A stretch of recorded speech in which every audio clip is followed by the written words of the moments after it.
Welcome to पालवार study. मैं हूं राघवेंद्र जाट और आज की इस वीडियो में हम भारतीय संविधान की प्रस्तावना का अर्थ एवं महत्व समझेंगे। तो चलिए शुरू करते हैं। संविधान की प्रस्तावना में 5 आदर्शों की चर्चा की गई है। देखिए 5 आदर्श क्या हैं? संपूर्ण प्रभुत्व संपन्न, समाजवादी, पंथनिरपेक्ष, लोकतंत्रात्मक, गणराज्य। ये देखिए, हम भारत के लोग भारत को एक संपूर्ण प्रभुत्व संपन्न, समाजवादी, पंथनिरपेक्ष, लोकतंत्रात्मक, गणराज्य बनाने के लिए, तो हमें भारत को क्या बनाना है? संपूर्ण प्रभुत्व संपन्न, अर्थात संप्रभुता संपन्न, जिसका अर्थ है भारत संप्रभु संपन्न राष्ट्र होगा। भारत जो कि किसी भी अन्य विदेशी राज्य पर या किसी आंतरिक शक्ति के अधीन नहीं होगा। इसे अपने कानून और नियम बनाने की पूरी संप्रभुता होगी। समाजवादी, जिसका अर्थ है सामाजिक समानता, भारत एक समाजवादी राज्य होगा। पंथनिरपेक्ष का अर्थ है राज्य का अर्थात देश का कोई एक धर्म नहीं होगा, जिसमें हिंदू धर्म, ईसाई धर्म, मुस्लिम धर्म, बौद्ध धर्म, जैन धर्म इत्यादि को समान रूप से समझा जाएगा, ना कि किसी धर्म विशेष को महत्व दिया जाएगा। लोकतंत्रात्मक अर्थात लोकतंत्र की स्थापना होगी, जिसमें हमारी सरकारें हैं लोकतांत्रिक रूप में, जनता द्वारा चुनी जाती हैं। गणराज्य, जिसका अर्थ है ऐसा शासन जिसमें जो राष्ट्र का मुखिया है वो जनता द्वारा प्रत्यक्ष या परोक्ष रूप से चुना जाता है, जनता के बीच में से ही, ना कि कोई राजशाही व्यवस्था होती है जैसा कि हमारे देश में है। ये हुए संविधान के प्रस्तावना के 5 आदर्श, जिनके आधार पर भारतीय राजनीतिक व्यवस्था एवं देश का राजनीतिक रूप से गठन किया गया है। नागरिकों के लिए क्या है? न्याय है, स्वतंत्रता है, समता है। प्रस्तावना में दिया हुआ है सामाजिक, आर्थिक, राजनीतिक। तो न्याय किस तरीके से दिया जाएगा? सामाजिक रूप से, आर्थिक रूप से और राजनीतिक रूप से। न्याय हो गया। स्वतंत्रता, स्वतंत्रता किन चीज़ों की रहेगी? विचार की स्वतंत्रता, अभिव्यक्ति की स्वतंत्रता, विश्वास की स्वतंत्रता, धर्म और उपासना की स्वतंत्रता। इसका अर्थ है कोई भी व्यक्ति देश के अंदर विचार करने के लिए, अपनी बात रखने के लिए, अपना विश्वास जाहिर करने के लिए और धर्म एवं उपासना के लिए स्वतंत्र होगा। राज्य उस पर कोई भी प्रतिबंध नहीं लगा सकता। इसके बाद है समता।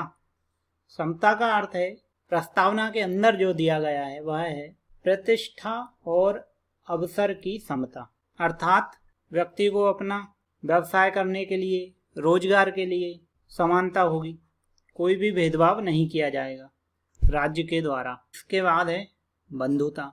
बंधुता किस प्रकार की है? व्यक्ति की गरिमा और राष्ट्र की एकता और अखंडता सुनिश्चित करने वाली बंधुता, अर्थात देश के सभी लोग, व्यक्तिगत रूप से व्यक्ति की गरिमा सर्वोपरि है तथा राष्ट्र की एकता और अखंडता सुनिश्चित करने के लिए भाईचारे और बंधुता के साथ रहें लोग, यह संविधान की प्रस्तावना कहती है। इसके बाद है दृढ़ संकल्प होकर अपनी इस संविधान सभा में आज तारीख 26 नवंबर 1949 ईस्वी को एतद द्वारा इस संविधान को अंगीकृत, अधिनियमित और आत्मार्पित करते हैं, जिसका अर्थ है कि 26 नवंबर 1949 ईस्वी को पूरे दृढ़ संकल्प के साथ संविधान सभा में संविधान को क्या किया गया? अंगीकृत किया गया, स्वीकार किया गया, अधिनियमित किया गया और आत्मार्पित किया गया, अर्थात संविधान को हमारे देश के लिए स्वीकार किया गया। वो तारीख कौन सी है? 26 नवंबर 1949 को संविधान अपनाया गया।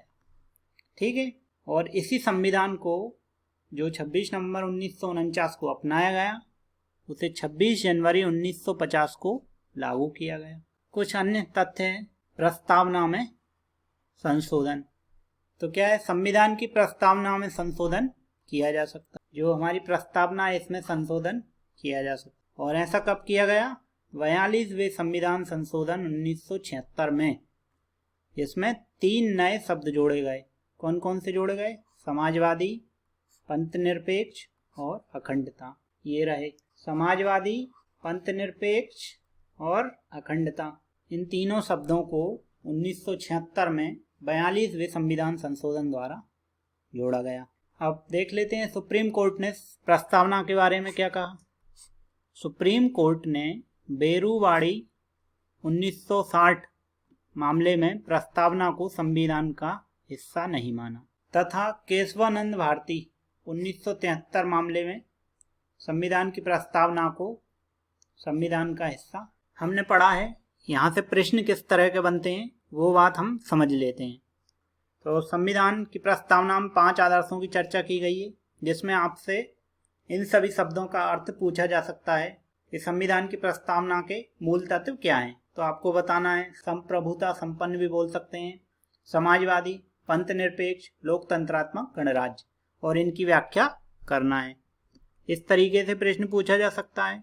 और वस्तुनिष्ठ प्रश्नों में ये पूछा जा सकता है कि प्रस्तावना के मूल तत्वों में से कौन कौन है या कौन कौन नहीं है। आपको ऑप्शन में ये सारे तत्व दिए जा सकते हैं। अगला है भारत के समस्त नागरिकों को। तो इससे प्रश्न पूछा जा सकता है कि कौन कौन से तत्व भारत के नागरिकों से संबंधित हैं प्रस्तावना के अंदर। और ये भी जो प्रश्न है मूल तत्व उनके अंतर्गत ही आते हैं, न्याय, स्वतंत्रता, समता, बंधुता। जब हम संपूर्ण व्याख्या करेंगे तब संप्रभुता संपन्न, समाजवादी, पंथनिरपेक्ष, लोकतंत्रात्मक गणराज्य, न्याय, स्वतंत्रता, समता, बंधुता, इस संदर्भ में हम व्याख्या करेंगे। यहाँ से प्रश्न बन सकता है कि संविधान को किस दिन अपनाया गया है, किस तारीख को अपनाया गया। तो आपको 26 नवंबर 1949 की तारीख को याद रखना है। प्रस्तावना में संशोधन से संबंधित प्रश्न बन सकता है कि कब प्रस्तावना में संशोधन किया गया, किस वर्ष किया गया, कौन से संविधान संशोधन के अंतर्गत किया गया, ये आपको ध्यान रखना है।